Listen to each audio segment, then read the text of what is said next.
I'm going to show you how to photocopy on an HP printer. Okay, this is an HP LaserJet M141a printer. This is what you're going to do. Make sure that the printer is actually powered on by pressing the power button right there. Okay, yes, when it's powered on, you're going to make sure you lift this lid, okay, to have access to this glass, while you actually place the material, the paper, for example, that you want to photocopy. And make sure the part that you want to photocopy, the page you're interested in, faces the glass. Okay, you can see the how to photocopy is one I'm interested in. You place it down there like this so it faces the glass. Make sure you fit it very nicely, as you can actually see. Then put back the lid.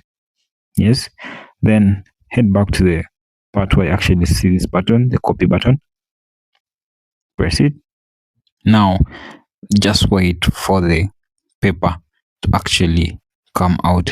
So the paper output part, which is actually going to be the photocopy. As you can see, that's the paper that will actually come out. When you check the surface, you'll see the how to part. And that's it. That's how we make a photocopy on an HP printer.